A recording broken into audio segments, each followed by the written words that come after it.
This is Abe Friedtanzer from Awards Buzz. Marin, it's great to see you again. How are you today? You good. I was listening back to our conversation from Televerse where you mentioned you have a weak stomach for torture and you were talking about the penguin. And so I will say I was a little surprised to see that this was your next project, which is definitely not a pleasant thing. And especially for your character who is constantly I think, tortured by the That's knowledge right. of what she knows and doesn't know. So, can you, while I'm That's right. happy to see you working, I think you're great in the role. Can you explain how you came Yeah. to this part? I mean, this part, I think part of why I really said yes to this, honestly, was Michael Chernus, who's a dear friend. And we talked at length, and he was like, the ethos of this project is about the victims. It's not about sensationalizing Gacy himself. And that made me feel definitely reassured.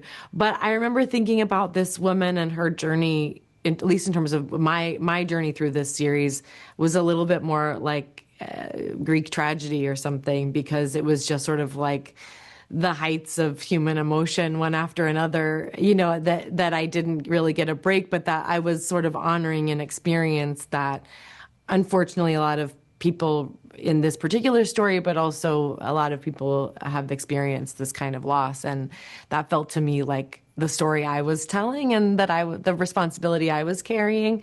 So, my experience in the show was so siloed from everybody else, from the law enforcement side of things and Chernus and all of that. So I was like, okay, this is the story I'm telling. I'm doing a Greek play about somebody, this kind of horrifying grief, and that's just the story I'm telling. And people who have gone through it will hopefully relate and maybe have some sort of catharsis through that.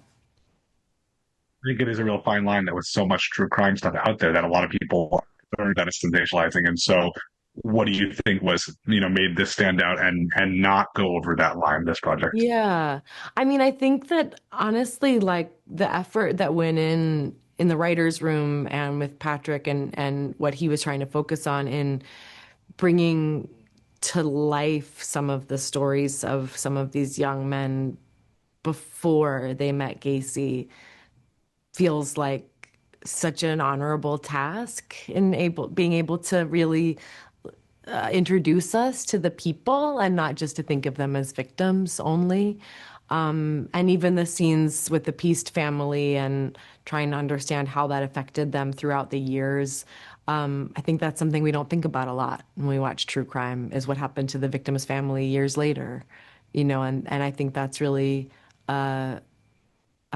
valuable to think about. These are real people, and it happens to people all the time, and to really understand the ripple effect of all of that through the years is worthwhile.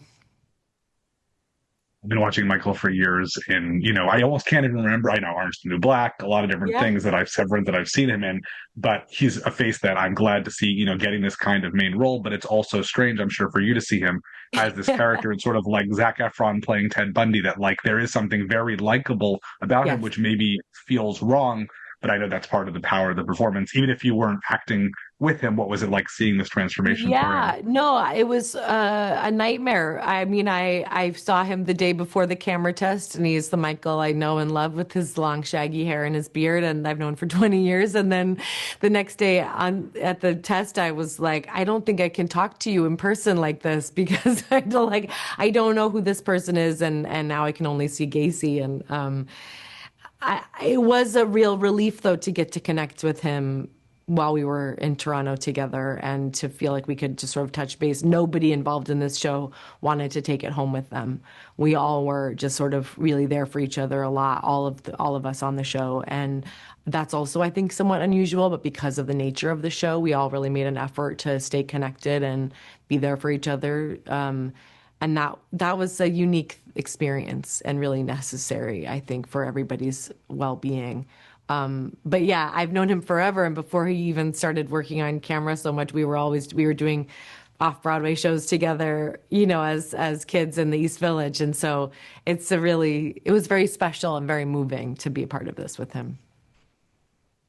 I know you've spoken a lot about your theater work in the past. Do you feel like this, you mentioned Greek tragedy, does this feel like a lot closer to theater because you don't have a lot of the major co-stars and because you have your own sort of storyline? Oh, that's interesting.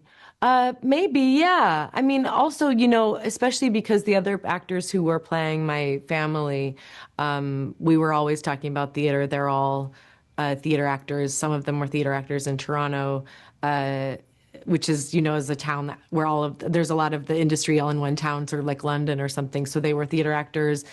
Cricket, who plays my daughter, just played my daughter off Broadway in a show. So when you share that kind of vocabulary, it certainly adds a different level of kind of connection to things for sure. But yeah, I mean, I think it can't help but be part of the way I approach things. It's just sort of in my bones. Well, it's always great to get a chance to talk to you. I hope that we'll talk about Yes. Dope Thief season 2 soon, and maybe just like a comedy, something relaxing that good palate Listen, cleanser for part I you. play, I'm in this Netflix show called His and Hers is coming out in January. My part in that is very silly. So, Excellent. Michael, I was shooting these at the same time, and Michael used to say I spent my fall being the comedy and tragedy masks because I was going back and forth between the two jobs. So maybe we'll get to talk about a silly thing next. I can't wait. Thanks so much. Okay, bye.